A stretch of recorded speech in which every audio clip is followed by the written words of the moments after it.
Thanks for coming this morning. It's good to see you guys, and we are going to be talking about positive behavior support and discipline, and how that works at home. So we're going to be talking about some of the strategies that we use at school that can carry over into home. It is absolutely, for you. So if you have questions or if you want clarification on anything, please jump in, ask questions.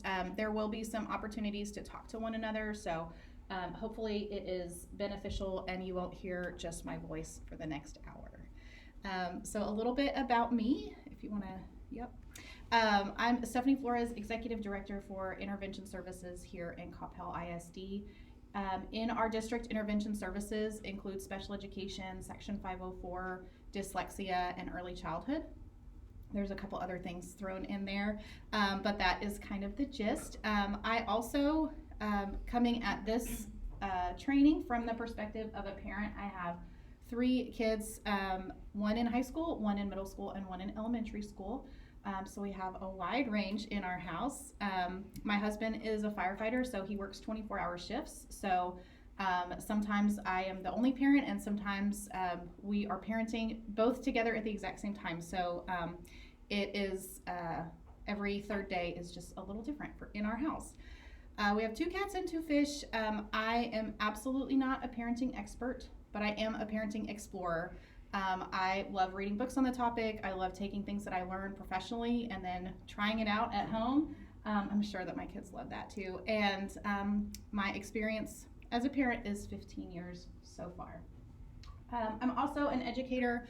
I started out as an elementary school teacher, and then quickly went into special education because once I had a classroom full of kids, I realized that my heart was with the ones that needed me the most, in my opinion. And so then I went and sought certification as a special education teacher. I did that for about 7 years in elementary, and then realized that I just loved thinking about thinking and how their brains work. So I went and got certification as an educational diagnostician, and I did that. I also was part of the autism team at that point. So I'm working as a district team, going around and doing evaluations and reevaluations for kiddos with autism. And then from there, I went into administration and have worked to support different programs in another district, and then have been here for about 4 years. So let's start with some agreements, and we want to make sure, especially when we're talking about parenting and talking about discipline and behavior, it can be a really sensitive topic. So we are just going to go ahead and leave all that guilt at the door. You are here for a reason, and your kiddos or yours for a reason. And so if we start with the assumption that we're doing the right thing at the moment with the skills and tools that we have, then we are on the right track. There's no right or wrong way. So there might be a strategy or something that I share today that you think, oh, that really wouldn't work in my house. That's okay. Or there might be something that you're doing and you think, well, that's kind of the opposite of what you're saying. So really the idea here is just to be thinking about how we use positive behavior support at home and how that's increasing the positive behaviors that we want to see in our kiddos. We talked about this a little bit at the beginning, but feel free to ask questions. But also, if you don't have questions or you don't want to comment, you don't have to. And just a reminder that all of our families are unique, just like that little one right there. So we're talking about positive behavior support at home, or discipline. So when we advertised this course, it was about discipline. And so one note that I want to make about discipline is that really the purpose of discipline is for learning. So we use discipline strategies so that our kids can learn. But the focus is really going to be not so much on what to do when they misbehave, because that's kind of what we think of as discipline, is like, well, what are the consequences, right? We're going to get into that a little bit, but the main focus I really want is on that positive behavior support. And that's really where our educators are coming from as well. So a lot of the training that we do on behavior and discipline in the school really focuses and starts with that positive behavior support. So we're going to talk about some strategies and just give you an overview of the strategies that we're going to be doing. The first one is going to be focusing on routines and consistency. We're going to talk about how behavior is communication. And then we're going to go into a little bit of turning toward and bids for connection. So I'll explain what that means, but all of it is really connected to how do we encourage that positive behavior at home. Lots of transitions on that one. Okay, so let's start with routines and consistency. And what we want to do when we're thinking about routines and consistency is we want to model expectations. And so the first strategy there is to have visual support. We want to make sure that we see or we're showing what we want to see. And so even in this room, we have pictures up of how the room needs to be set up. We have a lot of people that come and use this space. And sometimes it's frustrating when you come in and you think that you're ready to go and then it's kind of a mess. And so we added visual supports to the wall so that anybody who comes in knows this is how, when you're finished here, this is what we expect. You might have something like that at home. You might have pictures of coats and backpacks where you want the coats and backpacks to live, or a picture of shoes where the shoes need to go. A lot of visual support in the home could really help to just kind of guide the expectation. We also want to start with a positive frame. And so with this one, we want to, we're thinking about how we can encourage behavior by saying it in the positive. So if we're always saying, don't jump on the bed, keep your shoes off the couch, don't run, all of those things, then we are only saying what we don't want to see. There was a study that was done, and they had a group of lifeguards, and the lifeguards would blow the whistle, and if the lifeguard said, don't run, the kids would stop and look because of the whistle, and then they would keep running, most of them. If the lifeguard blew the whistle and said, please walk, the kids would stop and look at the lifeguard and start walking. And so when we give our kids an expectation of what we do want to see instead of what we don't want to see, then the outcomes are going to be better. So I was thinking about this with my own little guy. He really loves Nerf guns and shooting them in the house. And so I was saying to him and realized, especially when I was kind of preparing for this, that I'm saying, don't shoot them from upstairs. Don't shoot the darts from upstairs. What I really wanted to say, and what I switched it to, was don't get the dart, or the darts need to stay on the ground. The darts need to stay downstairs, because what was happening is he was shooting them from the upstairs, and then there's this like big light thing, and he was getting them in the light. And so then it was, the dart guns need to stay downstairs, or you need to shoot the dart guns down the stairs instead of like into the into the light. So when you think about setting up the expectation of what you want to see instead of what you don't want to see, it's just a small shift that can make a big difference. And then another strategy we use a lot, and we're going to talk about it a little bit later too, is the first then strategy. And that's where you say, first you need to do this, then you can do that. So a lot of times we think about that as the expectation and the reward. So first, put away your clothes, then you can watch TV. First, help me with the dishes, then you can go play Legos. So it's really thinking about what is that they're kind of working towards. And depending on, your kiddo at home and what kind of delayed gratification they can tolerate, that reward could be bigger or small. So you might think about some of our kids at school need reinforcement really often. And so you might be breaking it into a lot of really small parts where, another kiddo could go for a whole hour and know, when this hour is up, or when I do this, when I work on my homework and finish 3 homework assignments, then I can have this reward. It really just depends on what that kiddo is working for. And you might know your kid, doing an hour of work for a reward at the end, like we're not ever going to get there. We might need 5 minutes and then a short little break. We might need 2 minutes and then some positive reinforcement, just verbal. So it doesn't always have to be a token. It doesn't always have to be candy. It doesn't always have to be iPads. But just think about what is it that they can work for and what's that capacity. First this, then that. And you can pair that with the visual support. So having even, just a picture of what that reward is, Sometimes we'll do it where we laminate maybe a file folder. And Sarah is a whiz at making things like this if you want something, to make and take at home. But you can write in with a dry erase marker, first math homework, then iPad. First math homework, then Legos. Or maybe you have a picture of the Legos so that they know that that's what they're working towards. Anything to add to that, Sarah or Misty? Any questions? I Yeah. have a quick question. Sure. Going back to the previous slide about discipline, you said discipline is for correction, right? For learning. For learning. Yes. Okay. Yes, absolutely. So we use discipline to learn. That's the purpose. So the consequence that comes when we think about discipline as a consequence, that consequence is a teaching tool. So a consequence doesn't always have to be a bad thing. Sometimes the consequence is, man, I did my math homework and I got to play Legos. So the consequence was positive. So just kind of wanted to reframe. Thanks for asking that clarification. And then I was just gonna add that one thing when she was talking about finding the time. Like if you find that baseline is 5 minutes of work and then we get something after that.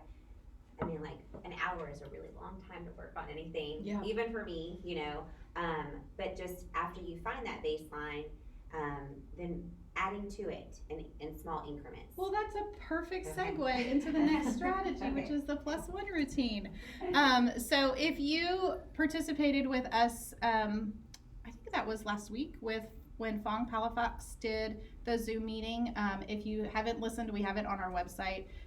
She was fantastic. She talked about the +1 routine from the perspective of communication. So if your child uses 2-word phrases, then you model back a 3-word phrase to kind of encourage that communication. So if your child is at 2 words and you're always modeling back 7 or 8 words, it's going to be a bigger jump for them to get there. So think about adding one on. So I was thinking about that from the perspective of behavior. So if you think about a routine or activity that your child needs a lot of help with, what is their capacity at that time? And Misty brought up a great point. If 5 minutes is about the amount of time that they can really stay focused on something, then we want to kind of push it out to 6 minutes. We want to see what happens when we get to 6 minutes, or maybe it's 5 minutes and 30 seconds, what is just a little bit more. So the example that I'll use is unloading the dishwasher. My little guy is 9, and and I would say that my girls too. Everybody in my house, it's the expectation that we unload the dishwasher. What I would love is for somebody to just come downstairs and just like notice that the dishes were washed the night before and need to be put away, and just like start putting the dishes away. I don't think that that's going to happen anytime soon. And also, I don't always have the discipline to do that myself. So when I say unload the dishwasher, the expectation needs to be, what is it that, and I'll use my 9-year-old as an example, what is he able to do and what does he need help with? And so how much independence does he have? So when we first started learning how to unload the dishwasher, it really was just the silverware. So I would get it out of the dishwasher, bring the basket over, and then he could sort the spoons and the forks and the knives in there. The bigger things, like the big utensils and the ladles and all of that was a little bit trickier. And so he would just kind of throw them in the drawer. I had to let go of a little bit of perfection expectations, because if I'm asking somebody else to do it, then I need to, make sure that it's something that he feels confident in. And so then eventually we moved the kid dishes, like the plastic and the plates and all that, we put it in a basket down low instead of up high so that they could reach it. And so then instead of just doing the silverware, then now I need you to take out all of the plastic dishes and put them in the drawer. And again, at first it's just take it out and throw it in the drawer. Now he knows that he can stack the plates together, he knows he can stack the cups together, and it fits a little better. But we built up to that. And so every time that we would work on it, I would just give him what I knew he could do and then add one more little thing that he needed help with until he didn't need that help anymore. Then now he's doing those 2 things. And with the cups that are up high, he still is not tall enough to reach. He really wants to climb on the counter and put them all up, but these are glasses. So now the expectation for him is line it up on the counter, and then I'll come in later and put them in the cabinet for him. But he can do the pots that go underneath. So almost all of the dishwasher can get unloaded, and he knows where all the things go. But it took a long time to get there because we broke it down into little bitty parts. So with a shoulder partner or two, somebody sitting near you, what's a routine at home that could use more modeling or visual support? Think about something that you would like a little bit more independence on from your kiddo, and then what type of modeling or visual support could be used there. So you can turn and talk or get close. We'll just chat for just a minute.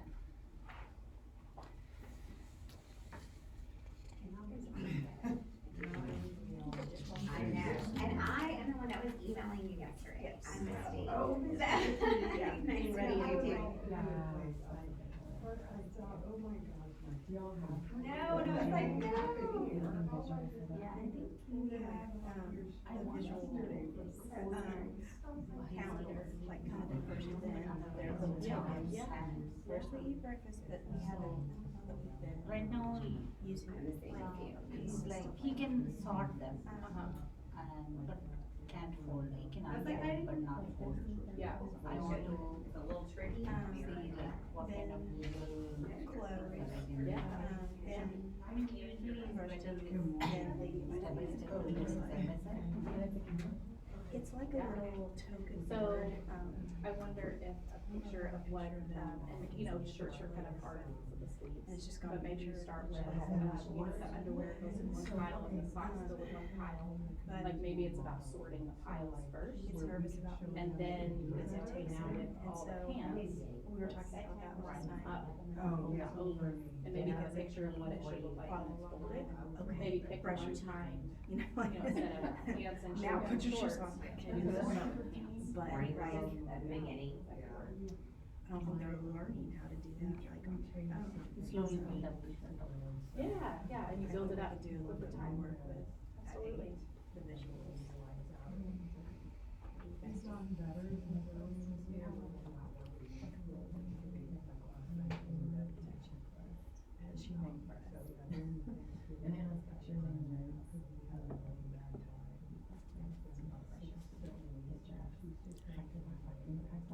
Good, how are you? It's nice to see you. We should meet. Yeah. Oh, that's good. It's never a good sign.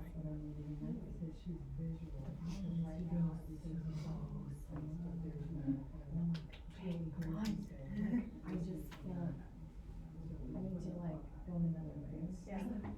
Yes. But if I go in another room, it'll take even longer because you're like.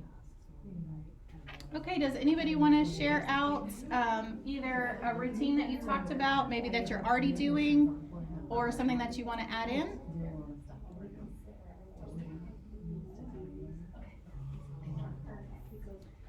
Any ideas to share? We talked about getting ready in the morning. Getting ready in the morning, that's a good one, yeah. Yeah, so thinking about what are we doing right now independently? And then what's kind of the next step, what can we add on to it? So, you might be thinking, what does a routine have to do with discipline or with behavior? And a lot of it has to do with consistency. So when we set up expectations and model those expectations and we're consistent, then our kids know what to expect. And so if we think about a time like maybe the morning routine is a source of stress because, you know, we have to be somewhere by a certain time and we need all the things, and especially this week, I don't know about you, but we need gifts for the teachers and we need a white elephant gift for band and we need all the things, and so what kind of routines can we set so that we don't add to that stress and the hustle and bustle that then could escalate some behavior because those expectations or those routines are not really solid. So that's kind of the tie-in to the behavior, is if we start out with some consistency and routines, especially when we think about where are those sticky spots, maybe that's where we need to add in a little bit more consistency and routine. The next topic that we're going to talk about is how behavior is communication. And so when we talk about communication, we're not only talking about spoken language. We have a lot of learners that we support in our district who are non-speaking. Some of your children at home may be non-speaking. And so we want to think about behavior as part of that communication. So if we are exhibiting behavior, positive, negative, affection, affirmation, all of that is a way to communicate with others. So the first strategy that I want to talk about is called I noticed and I wonder. So when we think about this one, it's what do you notice? And now we're kind of getting into those sticky behavior situations. Okay, so when things are not going great, what do you notice? So if you notice that whenever we take the iPad away, then there might be some yelling or screaming or shut down behavior. You might wonder, I wonder if this is because of a transition. I wonder if this is because I'm taking the iPad away. I'm noticing this behavior. I wonder if it's caused by this thing. And so Sorry. no worries. So we're going to practice that in a little bit, but I want to kind of start with that strategy that we're not always thinking about correcting the behavior right away. Sometimes it's really important to step back and say, okay, what am I really seeing, hearing, noticing, and I'm going to get curious about that. I'm going to wonder, why is this happening? The next strategy is called planned ignoring, and that is not ignoring for a long time. It's not, put them in their room and forget it. It's really about when you're seeing some behavior that you don't want to see. Maybe it's attention seeking. So maybe the behavior that you're seeing is getting a reaction from you. I remember when my middle daughter was a little bitty baby, I remember being on the phone with my sister and saying, I will give this child whatever she wants if she will just stop screaming, because she just had this pitch and this and so what was happening is I was reinforcing the behavior because I wanted the screaming to stop so she could get whatever she wanted. Now, being a little bit dramatic, it wasn't like everything in the whole wide world, but sometimes she probably would get away with a little bit more because she knew, oh, if I take it to this level, there's going to be a reaction, there's going to be a response.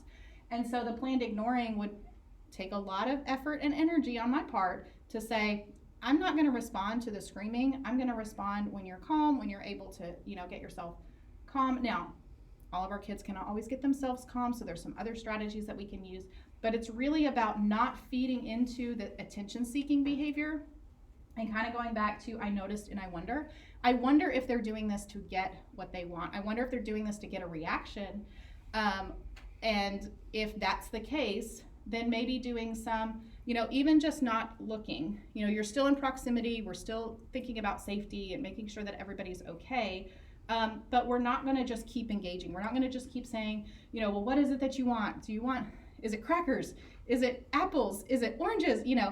That back and forth is kind of feeding into that behavior. And so a planned ignoring would be, I'm not going to respond until your behavior subsides or the screaming stops or the, whatever it is, we're going to ignore it because we know that it's to get more attention. And two, like you said, it's planned. It's at a time where you're able to do that. Safety is not a concern.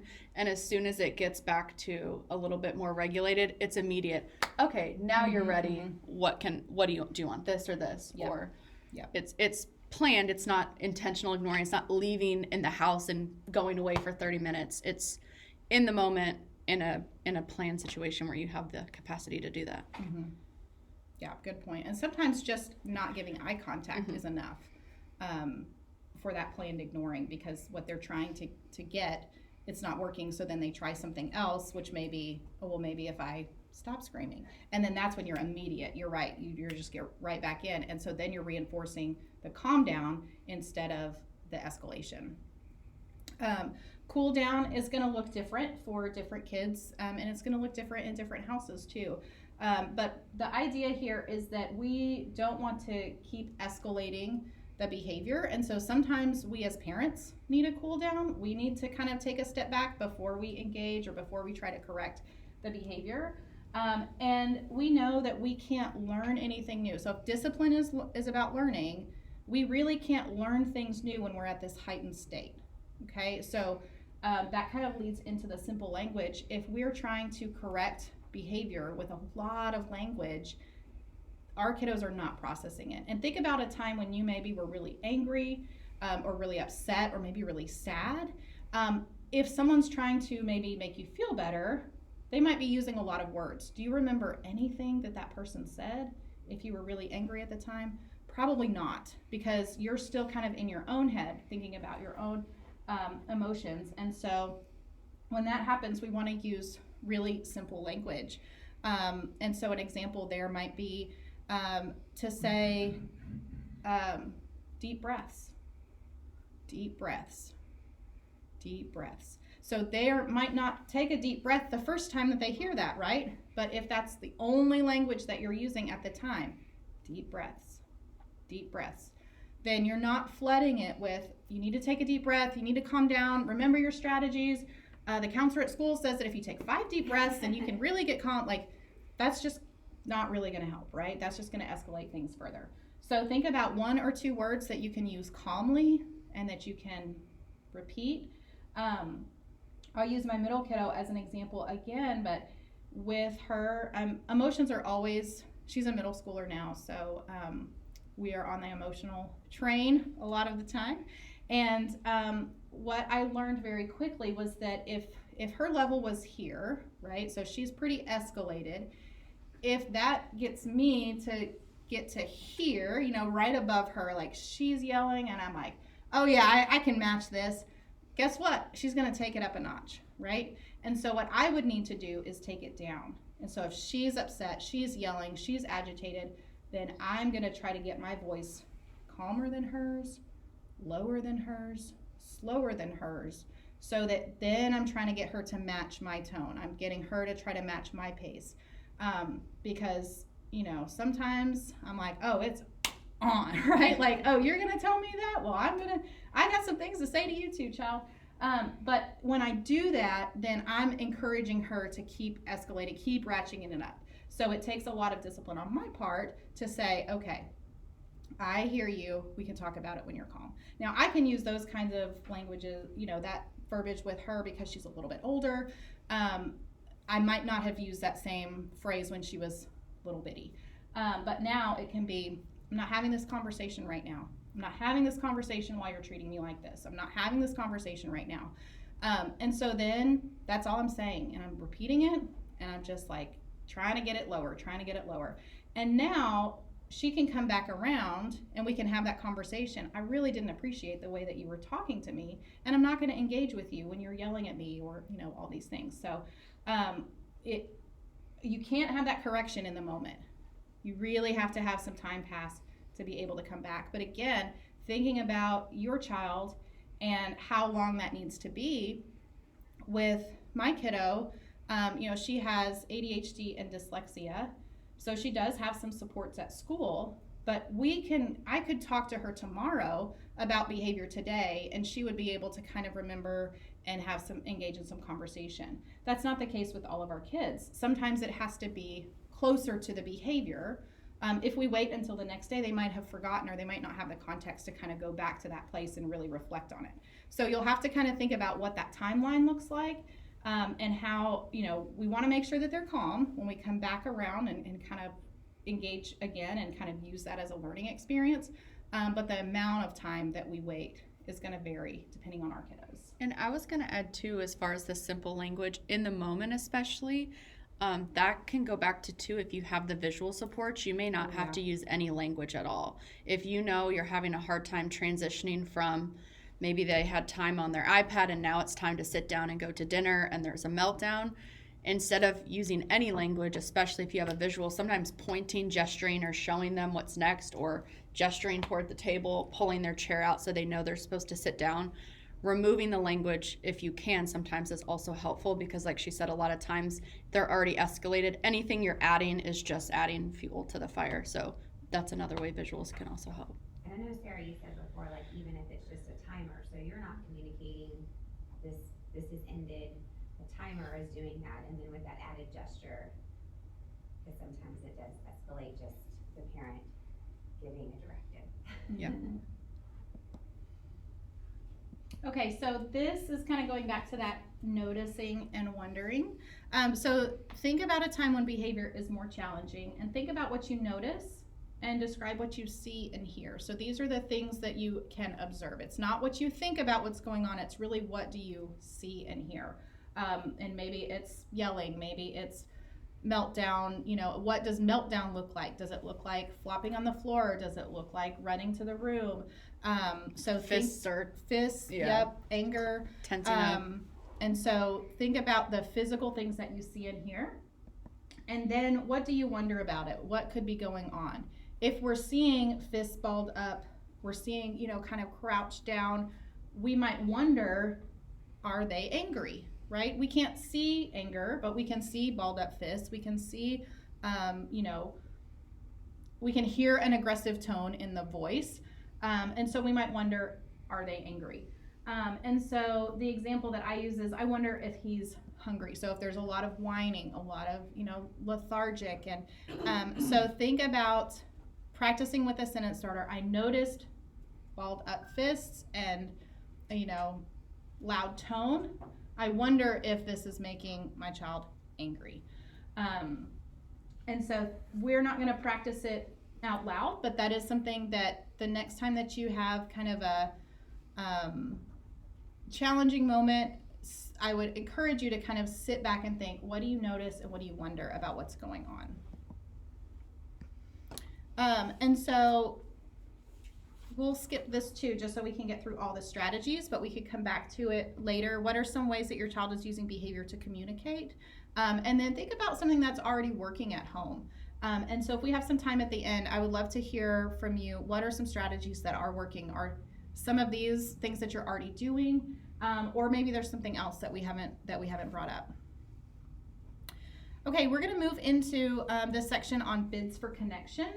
And when we're talking about, we're gonna do this activity before I tell you even what it is. So you're gonna need a partner, and the person with the youngest child is gonna be partner A. If you have the same children, you just get to pick who's partner A, and then the other person is gonna be partner B. Okay, so partner up, find a buddy or two. You can do groups of 3 if you'd like. Do you guys, everybody have somebody? Or Misty, you want to do it too? Well, I didn't know if y'all wanted to split up. I think that's okay. You wanna Yeah. split up? And then, yeah. Okay, so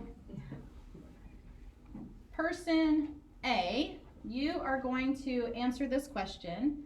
What is the best parenting advice you received? Who did you learn it from?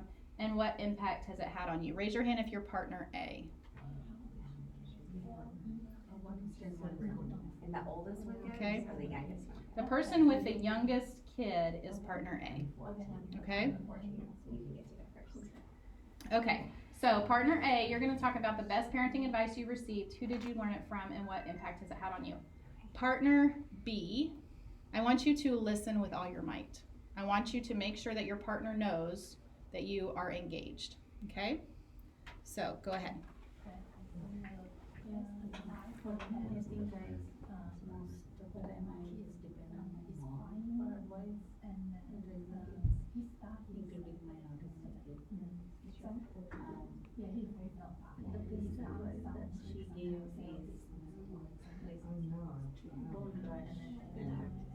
Okay, we're gonna pause right here. Even if you haven't finished, that's okay, because we have new directions.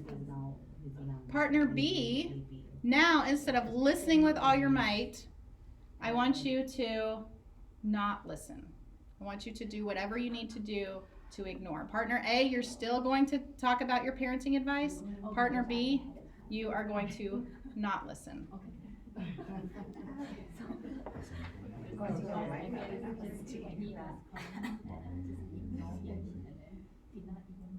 think it helps and it doesn't like stress me. Yeah, I see a lot of looking down at the phone. Okay, you can stop. That part's awkward. Okay, head Doesn't back to feel your good. seat, and then go ahead and advance the slide, and we'll talk about all of that. So, what did it feel like to be heard?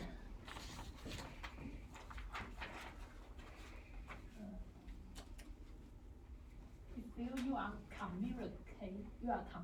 Yeah. your idea. Yeah. Did you feel like you wanted to keep talking? Yes. Yeah, it was easy to kind of keep going. What were some of the things that your partner did to make sure that you knew that they were heard? Or if you were the partner listening, what kinds of things did you do to try to show your partner that you were listening? Ask questions. Okay. Nod my head. Nodding, eye contact. Yep. Okay. What did it feel like to be ignored? Normal. Very familiar feeling. Yeah, did you want to keep talking? Did you want to elaborate? Not really, right? You're kind of like, well, okay, they're not really. Or did you feel like you had to do more to then get their Oh, attention back? yeah, good point. Talk Good point. louder or Mhm. touch maybe to Yeah. gain attention? You still with me? Okay, what kinds of things did you do if you were ignoring, if you were not listening?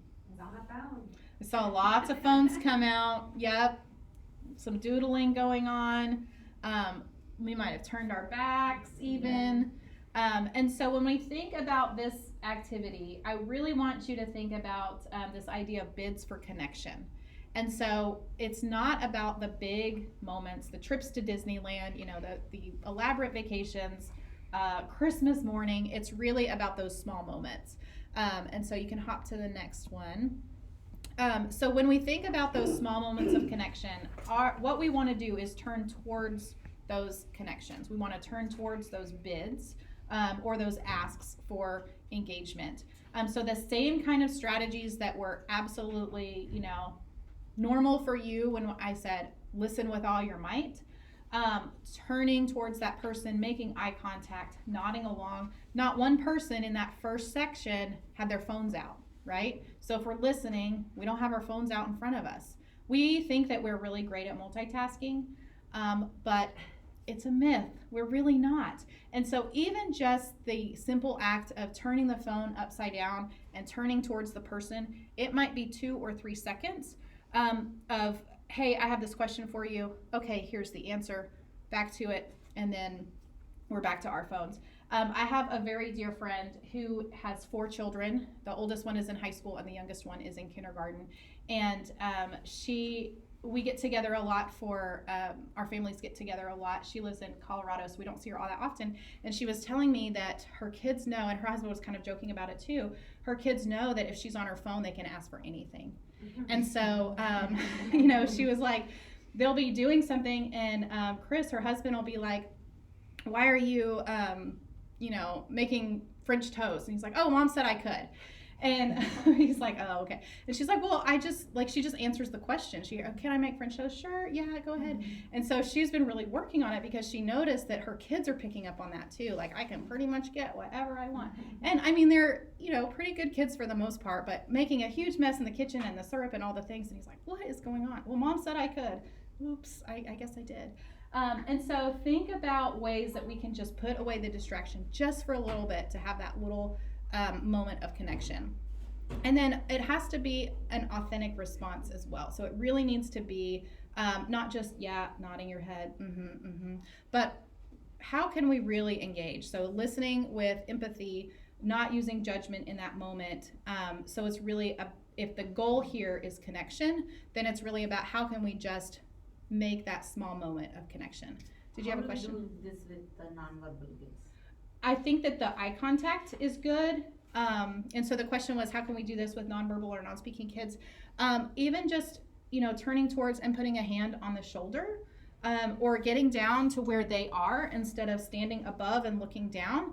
If you're noticing that they're wanting that connection, maybe they bring you a toy or they bring you something to look at, or they might be even taking your hand and guiding you to what they want to see. Just take that moment and just go with them. Try to see what it is that they're trying to get your attention for. And look for those moments when you can have that connection. Maybe it's in the car and you see something out the window. And so you notice it and you're pointing at, the farm or the train that's passing by, just to kind of have that little moment of connection. And I think proximity helps a lot too, because some of our kids that may be on the spectrum or may not, sometimes eye contact, them giving you eye contact isn't comfortable for them. It doesn't mean you can't make eye contact with them. And they may be looking down and she's looking at me, but your proximity is close. Like she said, you're on their level. if you notice sometimes if you're yelling your child's name from the other room, they're not going to pay attention as much. But if you're right next to them and you say, Stephanie, then you have their attention and the connection is easier when you're in closer proximity. I think that helps a lot. Mm-hmm. And even playing together, sometimes playing next to instead of across from really makes a difference too, so that they feel like, you know, we're doing this activity together. So maybe we're stacking blocks or playing with, you know, with toys and setting them up. If I'm sitting across, then it might seem like I'm directing that play. But if I'm sitting right next to you, then we're in it together. And so we're connecting over that activity. So my question is, back on slide 11, you talked about attention seeking being a negative thing, but I think all kids want attention. Yes. I think it's important to distinguish the difference between like Absolutely. bad. So like, how would you? So that's a great point. So when we were talking earlier about that planned ignoring strategy, that's when the behavior is what we don't want to see. And so we want to ignore the kinds of behaviors that we don't want to see. We want to encourage the behaviors that we do want to see. So those bids for connection, we wouldn't use planned ignoring if the child is trying to show us a picture that they drew, right? Or if they want to play a game with us. So that strategy is really more when things are not going well, right? This is, okay, we want to engage. And so if we're continuing to encourage that positive behavior by these small moments of connection, the idea is that we're going to see more of those because we are giving the attention that they want, and less of the maladaptive behavior where they're trying to pull the attention away from whatever's distracting us, or from trying to get a negative attention for, you know, jumping on the couch or doing these things. So what are the things that we can encourage more of?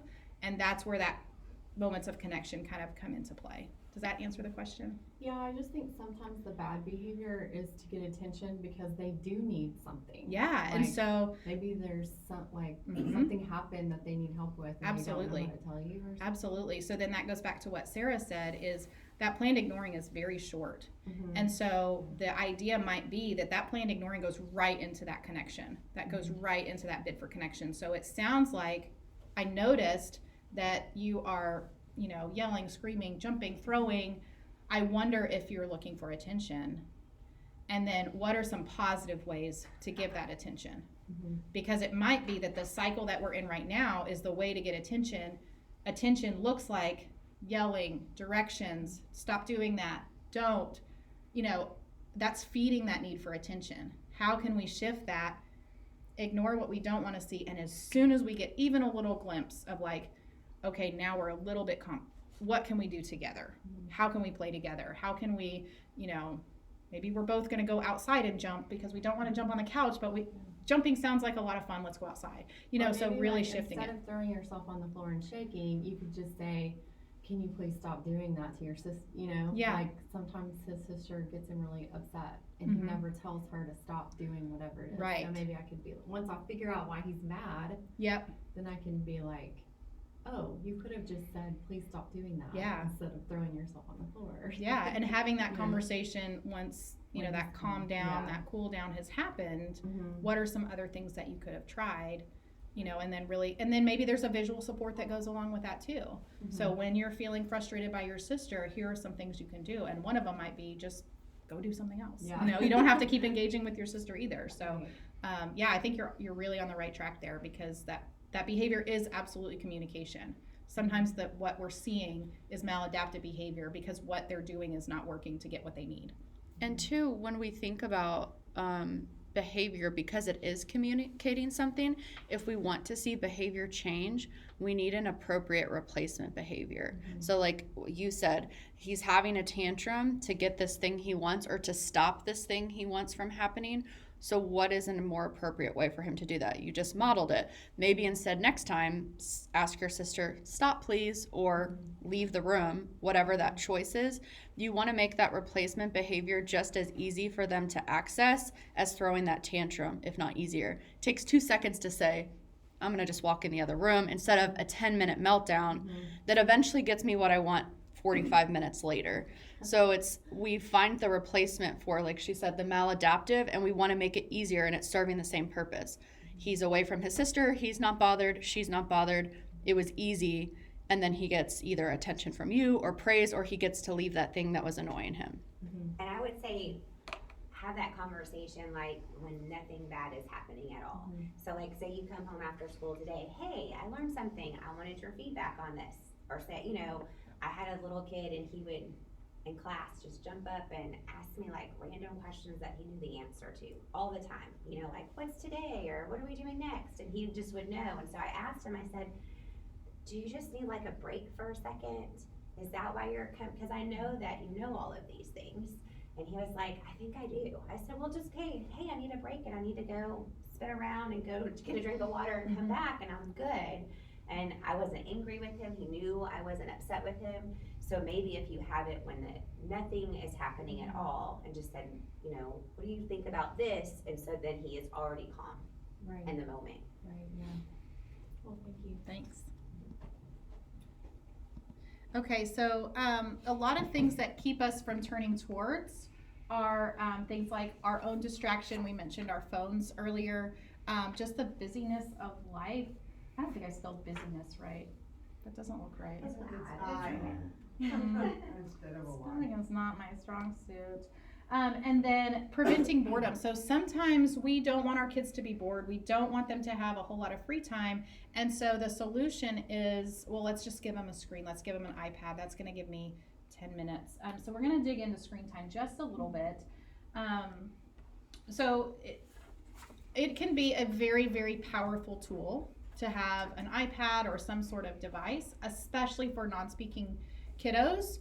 Or even if they do have language, it can be a powerful tool for communication. We know that it's a powerful tool for connection. There are folks that you probably connect with through your phone that you're not able to connect with in person. And so we are building relationships and building networks through technology.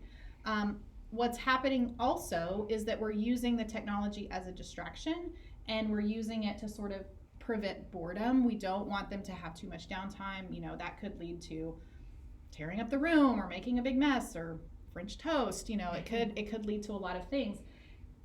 So we really need to be mindful of what we're using the screen time for, what we're using it for, and how we're using it. So we should be setting limits, and especially around bedtime. There's a lot of research that says that kids that sleep with technology in their room do not sleep. You know, they stay up too late. They're not able to calm themselves down. There's a lot of research around the blue light, you know, and so having that downtime before bed where there's no technology, so it's not your, 10 more minutes, 5 more minutes, okay, run upstairs and brush your teeth and hop into bed. We really need to set some downtime between when the technology's turned off and when we're asking them to actually like be settled and in bed and asleep. And the What rule is of a good the, window of time for That was that? a great question. it's Yeah. about an hour, Yeah. right? Is Oh, what yeah, the an research hour? shows. Okay. So if you want them to start winding down for, let's say you want them in bed at 8, it really should stop around 7. Got So it. they have like an hour of no screen time before you want them to get ready and get into bed. Okay. And then that's going to take you right back to routines, right? So if the routine has been be on the iPad until 7:45, and then we've got about 15 minutes, brush teeth, put on PJs, get to bed, then what kinds of things do we need to put in place? What kind of routines do we need to set so that we're not relying on that technology to help us with that routine? And so it might take some time. And then even not just at bedtime, but just in general, Misty mentioned this earlier, setting timers on the iPad can be very beneficial because then it's not you taking it away. It's, oh, the timer went off, now it's time, or do you want 4 minutes or 5 minutes left? Okay, then let's set the timer for 5 minutes. So giving that choice, you're not saying you only have 5 minutes left. My kiddos are master negotiators, right? Like, hopefully they're going to help us with like terrorist negotiations one day because they are masters. If I say, hey, 10 more minutes, can I have 12? I'm at the end of the game, and it's like, I got one more thing. Or even my daughter's like, well, I was gonna listen to music. I've got one more song, and so it's like, oh, I want her to listen to music. So maybe, and then it turns into this whole thing where if I say instead, do you want to listen to one more song or 2 more songs? And then you need to turn it off. Then she has the choice. And she could say, well, I want 2 more songs. Okay, well, for me, that extra 4-minute song is not that big of a deal. So, win-win, right? Like, I'm getting what I need, which is for her to turn it off independently. For my little guy, it really needs to be a timer that he can hear. So it needs to be something, we have an Echo at home, so sometimes we'll ask Alexa to set the timer. Like, so if I say, do you want 4 more minutes or 5 more minutes? I need 5 more minutes. Alexa, set a 5-minute timer. Alexa's doing the work. Alexa's the one telling him to stop, not me. And so then it kind of takes that battle out of it. When we think about expectations of where, I would really encourage you to think about places and times where we don't want screens. Maybe it's the dinner table. Maybe it's, and we have to model that behavior too. So if we're saying we don't want you to bring your iPad to dinner, we really shouldn't be bringing our phones either. And so if it's around meal times, the grocery store, I know that sometimes we need to just get in and get out. And so having a screen, you know, as we're going, but for my kids, they know that they are not allowed to walk and look at a screen at the same time. And so if I see my kids, even in the house, just doing this, I'm like, turn it off. We walk with our technology down at our side. The screen is off. We're not walking through the grocery store with an iPad, you know, just mindlessly following a cart. When we think about developing independence, we need to engage in those types of activities. We need to engage at the grocery store or at a restaurant. We need to be able to show them this is an appropriate way to walk through a grocery store. I don't want my 15-year-old to, when she gets a car in a few months, to drive to the grocery store and think that she can get all of her groceries and still be on her phone and, you know, Snapchatting with all of her friends. Like, the expectation is when you're at the grocery store, your phone is put away, and we're here for a job. You know, our job is to get the groceries. Also, the grocery store is a great language place. So thinking about, you know, or depending on how old your kids are, there are little math lessons in there. Should we get the extra large family size of chips, or should we get the smaller bag of chips? This one, if you look right here, it says 28 cents an ounce, and this one says 30 cents an ounce. So this one is actually a better deal. I'm not asking them to get out their calculators. I'm just pointing some things out as we're going around. When my kids were little, when I was really organized, they would have their own list, and it could be a picture of like, okay, you're in charge of apples, oranges, and the chicken nuggets that you like.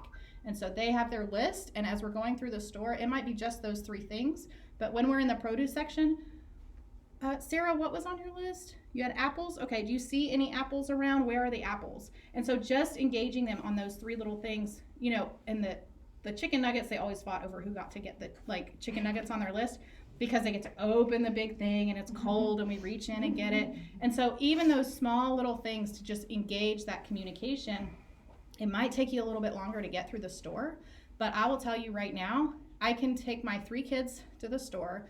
My oldest and youngest go with 1 cart. My middle one stays with me with another cart. We do all the produce. I split my list in half. They go and get all the, you know, interior things. They know what kind of products we use. I trust my oldest to make a decision if it doesn't have, you know, it's not Rotel, but it's something else. If I don't care, then I'll put it on her list. If I really have a preference on the brand or whatever, I'll put it on my list. I stack all the produce in the front basket. My 13-year-old is there bagging it, putting it in, bagging it, because the part that I hate the most about the grocery store is putting all the produce in the little plastic bags and like opening the bags and all the things. So that's her job. And so we can get knocked out in the grocery store in about 40 minutes. And for a family of 5, like, that's a lot of groceries. But it's because we built those routines in really early, and because they knew that they had a job to do when we went to the grocery store. Now, that's not to say that every trip is like that. There are some times where I'm just like, y'all stay home, I'm gonna run and go do it. But if we're out and about, or if I'm planning ahead, I really want my oldest, especially right now, to be able to go to the grocery store without me. When she gets her car, I'm gonna be able to send her with a list. She's gonna come home with all of those things. So that's not the goal for everybody, but we wanna think back to that independence piece. What is it that they're able to do right now? What's one more thing that we can add? And over time, we add those one step, we're gonna get them closer to independence. So I want you to think about your habits around screen time, and what are some things that you might wanna try? And you don't have to say it out loud, you might just be reflecting on it. But I know that we're getting close to kind of the end. So the question before that we had was about, what was the other one? there were two things that I was saying we could come back to. This one? Behavior to communicate. Yeah, what's one strategy that works at home? So think and maybe share out with a partner either one strategy that's working at home or what's something that you want to try around screen time. So we'll take just a minute to kind of chat about that. Something you want to try around screen time or a strategy that's already working at home. Anybody want to share out either something, a strategy that's already working or something that you want to try around screen time? Share. Okay. So I didn't think this was gonna work, but someone gave me this piece of advice and we tried it and it actually worked. Like at night when we say go brush your teeth and my son throws a huge fit, or even in the morning, he'll just get mad about something and stop getting ready for school. If he throws a fit, I'll set a timer for 5 minutes and just be like, you can be as mad as you want for 5 minutes, but then you're still gonna go brush your teeth. Yeah. And I didn't think it would work, but it actually worked. During that 5 minutes, I was like, do you need a hug? How can I help you calm down? So I would hug him and he actually calmed down in like 2 or 3 minutes. But he's like, no, you gave me 5 minutes. Full 5. He's gonna play or do whatever. And then he went and brushed his teeth. He was mad, but he still did it. Wow, that's a great strategy. I had no idea that would work, but Well, and it really shows that it acknowledged what he needed right then. yeah, he You know, just and- needed to be mad. He Mhm. needed space to just be mad for a Yeah, minute, you and I know? think that's so important too, to acknowledge the emotions. I mean, how much does it help you when somebody says, oh, don't be sad? Yeah. Like, does that help you get not sad? Yeah. No, it doesn't. So just acknowledging like, oh yeah, you're mad. You probably need a whole 5 minutes to be mad. I love that. Thank you for sharing. Uh-huh. Any others? I actually need a strategy that would work if you have any suggestions. So my child hits his head Mm-hmm. and I can't figure out why. Yeah. I used to think it's hungry, I used to think he's stressed out, he's less sleepy. He still does that for a lot of times. Mm-hmm. Is he I just usually sit with agitated him. when he does? Is he kind of in an agitated state or? I mean, it's usually, it's iPad is not working or he can't open it, or I ask them, the iPad is done. There are some of those cases as well, but we have also seen that same behavior when he is not around iPad at all. Yeah. So maybe has a lot to do with frustration, or there could be a lot of It's things like going on. becoming a way of communication, and I don't Mhm. want that, so I will take all advice. Yeah, I think Went to doctors and all EEGs, MRIs, and there is nothing going on. yeah. It's purely behavior is what Yeah. they say. Do they see that at school? Does he use that same behavior in the classroom? I will ask them, but they have not notified me. Mhm. Mhm. But at therapy he does, and they are documenting that, and they tell me how many times he did that day. Therapy he goes 3 hours. Mm-hmm. Okay. It's coming down there, but they have very regularly scheduled activities and is constantly engaged by someone. At home I won't be there that Sure. constantly with him. I Right, have other right. things. And at school I don't know what's happening. Yeah, I would recommend reaching out to the teacher to see if that's something. Maybe he does do it once and they are able to figure out why he's doing it and they give him a more appropriate replacement. So he may not be doing it as much at school. Also, just it's hard at home because they're in his classroom, I'm sure, is very structured and they're engaged in things. So he may not have as much opportunities for downtime. So he may not be needing to communicate that same need at school. But I would recommend starting with the teacher and just see if they see that at all, and if they do, or if they don't, it's helpful for them to know if they do start to see it, especially if you're seeing it at home, it may pop up at school as well. Yeah, I think therapy people 3 hours they are taking care, so I have to figure out my weekends how to avoid that, and then evenings. Yeah, I would talk to the therapist about what they do and what works in the therapy We are setting. constantly with him. Yeah, yeah. I mean, we can't have constant person Sure. with him for how long? Right, right. We should, Well, and I think it kind of goes back to what Sarah said about finding the replacement behavior. It's just probably going to take a lot more time. You mentioned that he's non-speaking, and so that communication is going to be a lot harder. But I think it will take time to see what it is that the replacement behavior could be. So if he's doing that for a purpose, what purpose does it serve? And so let's have some conversations with the teacher, and Sarah can reach out to you too, and we'll kind of see if there are things that are working at school that we can do at home besides just that proximity. I hear you. You know, if they're right there next to him, then they can kind of redirect. If you're at home, what are some things that you can try so that you don't feel like you have to be right next to him all the time? Yeah. So we'll follow back up for sure. Okay, let me go to our end slide here. Well, thank you so much for coming. I just wanted to encourage you and help you know that you were made for this gig. This is probably the hardest job you will ever have as a parent, but we appreciate you. And if you have any questions, feel free to reach out. And thanks so much. And we'll stick around if you have any more questions for us.